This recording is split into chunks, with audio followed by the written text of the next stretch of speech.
Hello, good morning. So, ayan, magluluto na naman tayo for today.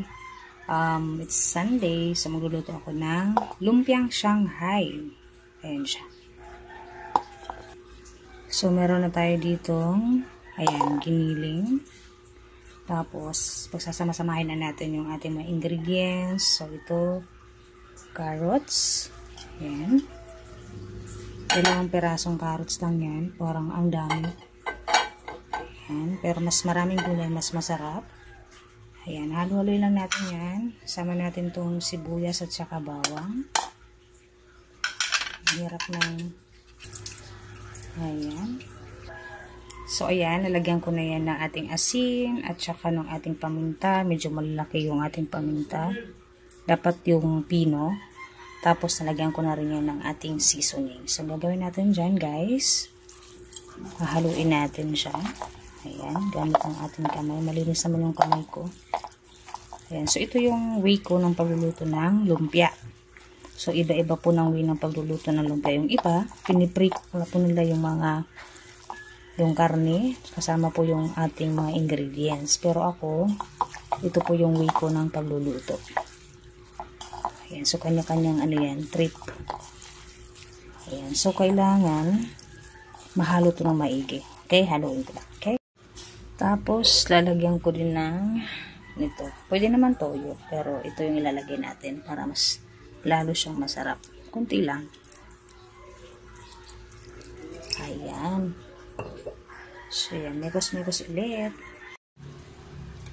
Okay, guys. So, ayan na. Ang hitsura ng ating giniling, nababad ko na yan.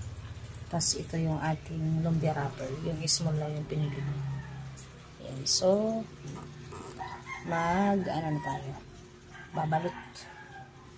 Ayan.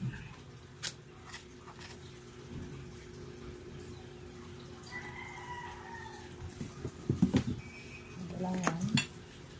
Ngayon tayo dapat tubig.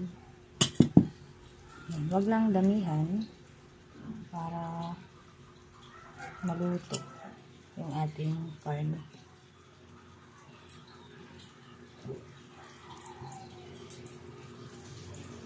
Maluto natin, guys.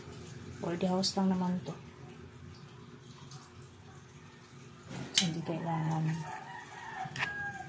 perfect yung ating pagkakabalo. Pero mas masaya kasi pag maganda tingnan. Ayan lang. Tapos may tubig tayo dito. Pang-silog lang ng ating lumpia. Ayan. Ayan, simple.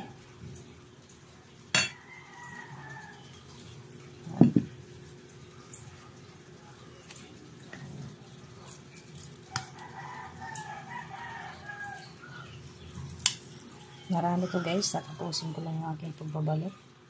Tapos, magpiprito na tayo. Okay? So, ayan na, guys. Tapos na ako magbalot. So, 20 pieces. Ayan siya. May natira pa. So, igigisa ko na lang yan.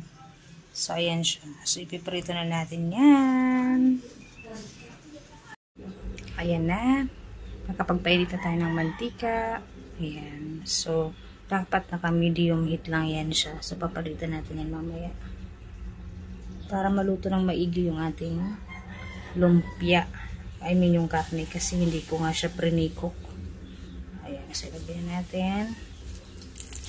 Ayan, dahan lang.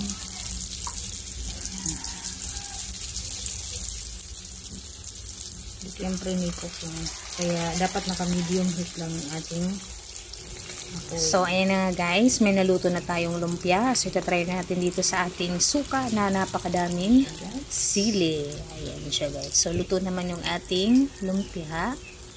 Ayan, o. Sausaw natin. Ayan, mas maigi talaga pagka maraming sili, mas masarap. Okay?